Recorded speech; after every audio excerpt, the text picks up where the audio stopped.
7C. Easy! Alright, hello everybody, welcome. So, just very quickly, I'm going to explain you the dungeon here on Contender 7, as per request of our friend here, Matthew Logsdon D70. Thank you for asking. So, let's get right into it. I'll try to be very brief, very quick. So, first things first, in terms of routes, what you want to do if you are new in this dungeon, just stick to the right hand side. If you're gonna start here, if you just follow the dungeon on the right hand side, you'll be absolutely fine. Take your time. This dungeon is not hard to beat timer wise. You have a lot of time. You just need to make sure you don't die too much. You're gonna go over here. Be very careful on these packs. There are some sentinels. You want to keep your eyes on the sentinels. I'm sure there's one here as well. They will cast a barrier. That barrier, once cast, will not only shield one of their allies, it will also pulse damage. Two of those barriers will probably kill you, so be very, very careful. The only way to remove those barriers is to DPS them down. There's no purge, so be very careful. And if you see a barrier, the nameplate becomes yellow on your enemy. If you see a yellow nameplate, just burst it down very quickly, or it's going to be very hard for your Ela. Ideally, make sure you kick or stun the barrier cast on the sentinels. So, again, right hand side, there's a boss here, by the way. This will be your first boss if you follow this route. Right hand side, take one pack at a time if you prefer to be safe. There's a lot of casts in these packs, so be careful. This is the last boss right here, but the room will be shut until you kill this boss here and also this boss right here. So, but you can do the route like this. It's still efficient, even though when you get to the second boss, you're gonna have to go back on yourself. You're still gonna time the key, no probs. So kill everything here, go around and round. On these packs here, there are a lot of casters again, be careful. Interrupts are very important, take your time. Stuns also work on these big casters when they are doing a channeling spell, which pulses damage. It's very obvious, the whole floor becomes like purplish. So when you see that, kicks or interrupts in any other form, like knockbacks or stuns, make sure you do that. You kill this second boss here, and then you go back on yourself, same route where you came from. You kill this pack here, and then you have the last boss. Before I start explaining the bosses, I'm going to show you the bosses straight away. Not so much the trash. The trash, I'm sure you guys will work it out. Something very important for most of the content in Fellowship right now, what I feel, and I think you will feel the same thing as well, is basically most content is not a struggle time-wise. You normally have enough time. The real check happens on bosses, so there's no rush to kill trash too quick. So I would recommend that you don't focus on AoE talents. Don't stress about cleave damage and being top DPS on your party. Ignore that. Just try to have a decent amount of single target damage and resistance as well. That applies to most content. I don't think you'll find a dungeon on the early days of the game where you're gonna be thinking, God, if I had a bit more DPS on trash, maybe we would time it. That will probably not happen. So what I've done with my rhyme, I got some single target talents here. I got a magic ward as well to get less damage from magical stuff. And I'm pretty sure I had a AoE resist as well. I think this talent here is for AoE resist. So that will help your healer a lot. And you will stay alive for bosses. And you have single target for bosses, which is more important than trash.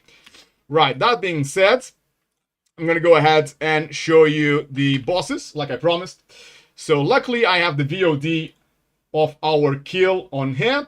So this is our first boss. It's a big golem. Let me just get the quality as it should be. Right, so on this golem, there are a couple of abilities that is gonna make you work around. First, you got this orb. That orb, you need to kite. Then you have this soak. This soak, only one person should soak. You're gonna get a debuff. I got 4 seconds on the debuff. I should go to the side to drop it as far away from my team as possible, like I just done that there. This stuff on the floor will now pulse damage. The more of these bits you see on the floor, the more damage the healer is gonna have to heal. That means that the longer this fight takes, the harder it is for your healer and for you to survive. Now, keep an eye on the floating orbs there, just there. So the healer is kiting them. So they fixate on one player and one player only from start to finish. So if the healer has got this orb, it will be following the healer from start to finish. Look at this frontal now. The frontal on there, the frontal went on the orb. Not sure if you saw that, that's very important. So the frontal came up, the 2 orbs there, look at the frontal. So my teammate got the frontal on top of the orb, so the boss destroys its own orbs with the frontal. The frontal is not enough to kill you normally, but you might need to use a defensive cooldown if you got the frontal on you. Now this orb is on me, I'm not sure if I can see it. Yeah, I'm looking at it, so I'm kiting it. And this is pretty much the boss. The whole fight is like that. The boss is almost dead. Nice and easy. So that's the first boss right there for you and all the mechanics. Next boss. We're gonna go to our second boss here. So on this boss, very important. It will summon adds. Depending on your DPS, on your damage, you might only summon adds once, maybe twice. You're gonna see 3 adds. One of them is the Sentinel, and I did mention what the Sentinel does at the start of this video. The Sentinel has a very important kick, maybe one of the most important kicks in the game, really, because it shields an ally, so it takes longer to kill that guy, and also it pulses damage non-stop. Once you see 2 shields on your enemies, it's probably a wipe. It's too hard to heal, so be careful. So the adds will spawn in a second. Apart from that, the boss will drop some traps, as you can see there. So just move away from the traps. You also saw a ability going clockwise, or was it anti-clockwise? I think it was anti-clockwise. Just stay where there's no light on this ability. Where it's darker, stay where it's darker. Don't stay in the light bits of the floor. Now you see the Sentinel is already kicked by myself, so yeah, that was the barrier. I'm pretty sure there's nothing else they cast. They only cast barrier. So make sure as soon as they pop, make sure you mark them with your kick. Look, my teammate there went for the second kick. Well played. This is an ability that will deal some damage. I use the defensive there. Not sure if you saw me using the defensive. If you get that ability, feel free to do the same just to help your healer out a little bit.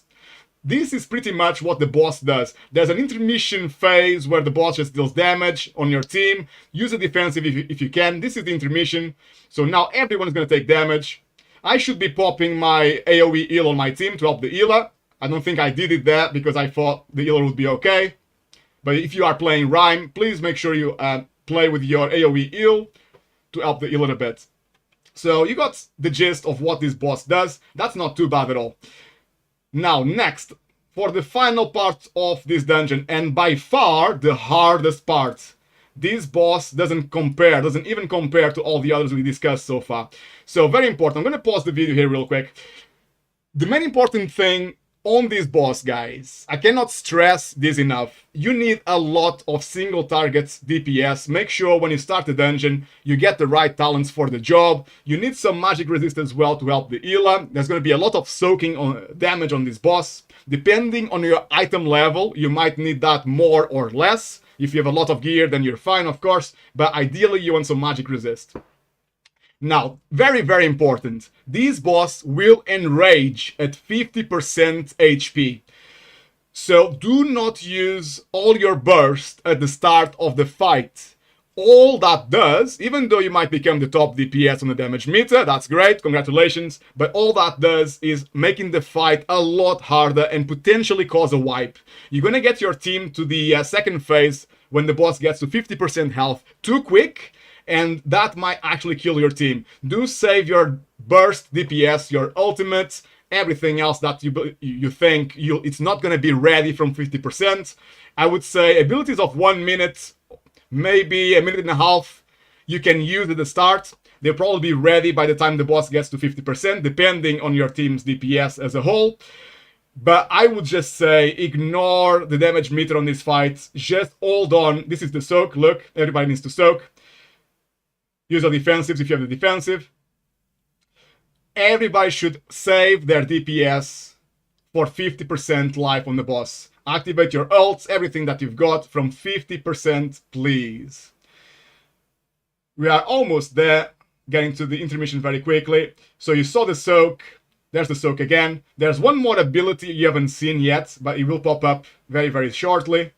When we get... Look at this. This is an ability where you need to split and go away from the team. That's what my team is doing. You don't need to go too far, like you saw. I stayed on the tank. That's very important as well. If you're a DPS player and you don't have the debuff, just stay on the tank. It's going to be safe near the tank because the other two team members will have to go away to make sure they don't kill anyone. I'm not sure if you noticed, but that soak leaves something on the floor. Leaves a puddle on the floor. That ticks for a lot of damage. So as soon as you soak and you are done with it, get out of there. I activated my ultimate when the boss was on 50% life.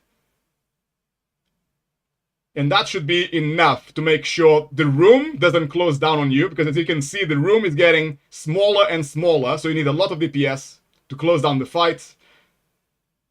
And I'm making sure that by bursting down the boss from 50%, I'm making sure we have just enough time before the healer or anybody else runs out of cooldowns, of defensives. Make sure nobody dies.